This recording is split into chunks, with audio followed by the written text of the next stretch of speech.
Alright, so what's going on, guys? So as I mentioned in a previous video, after I did the transmission swap, it's still making the same noise that the Eclipse was making. And what I initially thought was a bad throw bearing is more likely to be the input shaft bearing. So I've finally got my parts in. I'm gonna get ready to drop the transmission. Now, unlike most of the projects that I've done and will be doing on the Galant, I've never actually done any internal transmission work. So this will be a first for me, so you guys can follow along with my journey and we see how difficult this mainly is and if it actually fixes the problem. So a short time later, got the transmission back out. And it's something I definitely should have checked before I put it in. But I really just didn't think about it.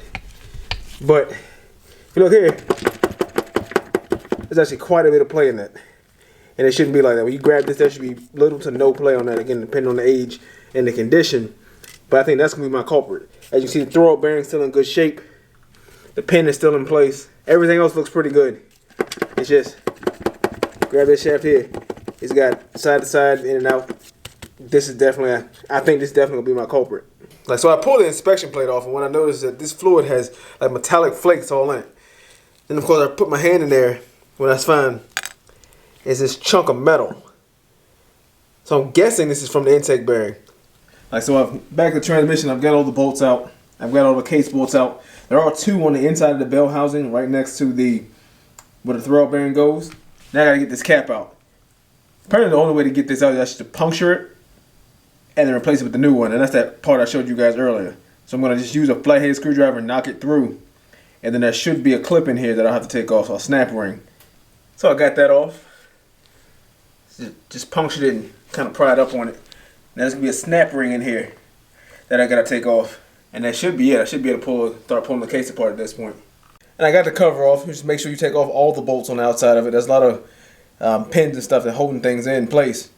All that, you just kind of have to shimmy it. Like, and no surprise, of course, there's a bunch of metal chunks down in the bottom here. But there's chunks of metal all in this thing. Fortunately, the gears don't look to have any damage on them. No broken teeth. But I will have to take a minute to just pick all this, or at least chunks of metal out of here. And you can see down in here, this is where your input shaft bearing is supposed to be. As you can see, this thing completely disintegrated. Now to take these gears out, that's really the only thing holding this in is this little plate here. And then there's 3 bolts on it. They look like to be 12s. So I'm gonna pull my gear stack out, keep them together, and set them off to the side somewhere where I can keep them relatively clean. And then try to clean all this metal chunks and debris up. Alright guys, so this is some of the cartridges that I pulled out of that transmission. This is what used to be the input shaft bearing. This is what it's supposed to look like. This is what I got. Also went ahead and picked up the output shaft bearing. I actually got this straight from the dealership. It was actually cheaper from the dealership than it was online. It was like 40 bucks from the dealership, 47 bucks.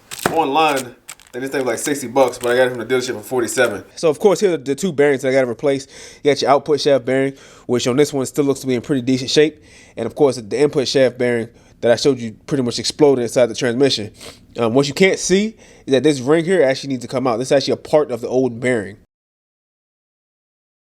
Alright guys, so it looks like that tool that I bought from Harbor Freight is not going to work.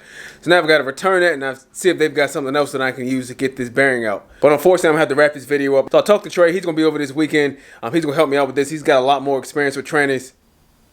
So hopefully with him here, we can figure this thing out, see if we can get this thing put back together. And I can give you guys an actual first test drive. So thank you guys for watching my video. Hit that like button. Make sure you subscribe to my channel to follow the build. And I'll catch you guys later.